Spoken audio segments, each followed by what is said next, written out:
Welcome to Reflection for Saturday, the fourth week of Lent. Our first reading is from Jeremiah, but it fits in beautifully with the reading that we had yesterday of the wicked wanting to destroy the just man. Jeremiah I love because of how much he struggles with his vocation. He's the one that says, "You dupe me, O Lord, and I let myself be duped." It's a beautiful reminder of what sometimes we feel like as Christians, as followers of Christ, especially when we are feeling persecution from proclaiming the gospel well.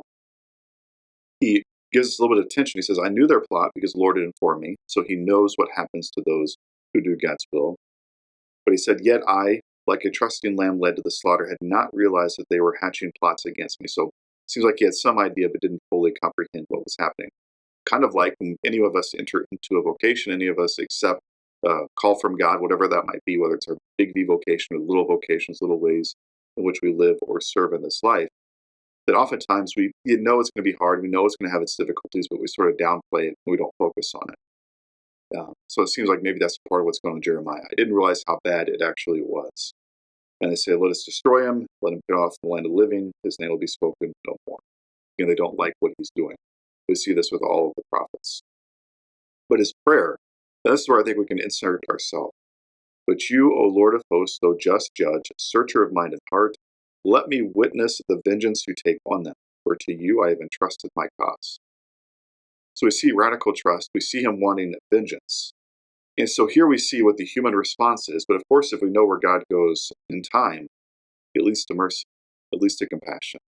And so we want to make sure that we're praying for that as well. We might know that this is our response, but this is where we need to take a step back and look at what God has said to us, what he's promised us, and what he has now legitimately offered us. With that in our mind, especially the difficulty and the persecution that we have, our response today is a beautiful one, of course. "O Lord my God, in you I take refuge." And then our psalm speaks that. So maybe especially if you're going through a difficult time and you're really praying for vengeance on your enemies, maybe praying with this psalm might be helpful for you. Then our gospel picks up about 10 verses after where we were yesterday, where they were wanting to arrest Jesus, but they couldn't because his time had not yet come. "So some who were in the crowd heard these words of Jesus, said, 'This is truly a prophet.' Some say this is the Christ. Others say the Christ will come from Galilee, will he? Didn't it say that he'll be the son of David? Didn't it say he'll come from Bethlehem where David lived?" So we see, even though they're wanting a leader at this time, they're expecting different things. Again, they're expecting Elijah, which of course is fulfilled in John the Baptist, a prophet.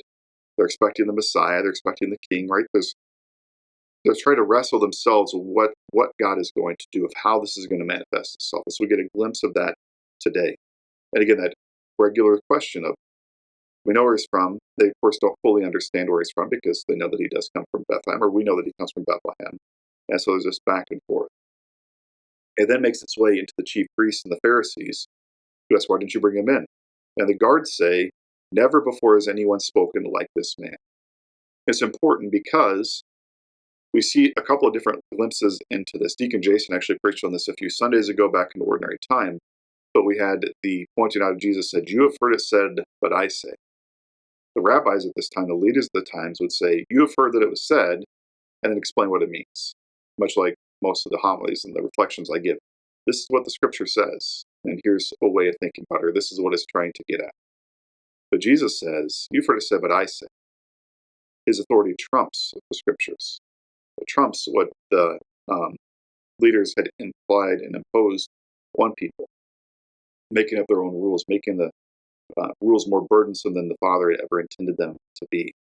And so what the guards are acknowledging is he's not speaking like anybody else. He's also not speaking like any of the other people who are claiming to be leaders. They're claiming to be a prophet, claiming to be the Messiah. They want to be the revolutionaries who are leading the people. So it's good for us to know that Jesus is different, even by those who are looking out for it, so they can arrest those who are trying to be revolutionaries. And he's not doing it like anybody else. And we'll see something similar in his trial. Right? Pilate says, "I don't see anything wrong with this guy. He's not like the others. He's different." It's something worth contemplating and praying with. If nothing else, just to sort of tease out some of the things that may have meant and trying to pray with the weight of what that would have been for the people who heard. Eventually, they want things to progress with trying him and arresting him. And Nicodemus says, who's one of the people here, "Does our law condemn a man before he first hears him and finds out what he's doing?" He says, we need to have a conversation. That adds to more tension. But we want to bring logic, realistic expectations in the situations, And those who are away from God, the evil people, as we heard again yesterday, are going to oppose it, and it's going to add more tension in the midst of this. And eventually they disperse, each go to their own house. And so nothing is resolved, left in anger, separation, and division. So a couple things for us to pray with again, I think putting it in line with what we've talked about the last few days. God bless.